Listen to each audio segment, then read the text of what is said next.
uchaguzi wa 2027. Ruto anaomba nafasi ya pili ya miaka 5.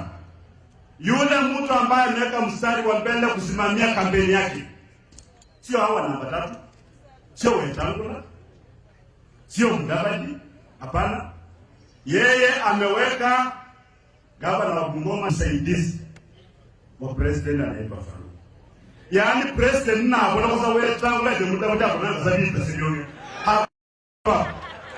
Anaona hao watu hawezi kumletea kura, wanatudanganya sisi ni namba 3, lakini namba 3 ya upuzi sisi hatutaki. Maule bandu wewe. Muli tayari kuja kumeza? Hawa jamaa kazi yake ni kushikana na watu kule nje kuja kuharibu mali yetu. Tangu washikane na Ruto wameuza pani pepe men. Wameuza Nzoia imeenda. Na Nzoia is not 4,000 acres. Nzoia is 24,000 acres. Ambaye imeuzwa iko na ndani, iko na stadium hapo ndani. Iko na shule hapo ndani. Iko na wafanyikazi chungu mzima. Wameuza Nzoia atesomo.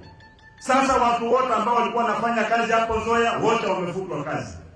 Hakuna mshahara wala ambao wanapali. Wahindi wameleta wahindi huko. Wahindi wanakaa kwa dome tunafanya kazi. Sasa nyinyi mnataka tena tunapata miaka ingine 5. Na ukienda hapa Bungoma town wamechukua Yasi. Hadi wanataka kujenga hapo mall. Nyinyi wa Bukusu mtakuwa mnaenda mnapanda kule juu ukiangalia Kisugoi hadi na Tororo. Emotional damage. Mmesikia hiyo maneno? Mmesikia hiyo maneno? Hiyo maneno sisi tumesema tumekataa. Tumeelewana?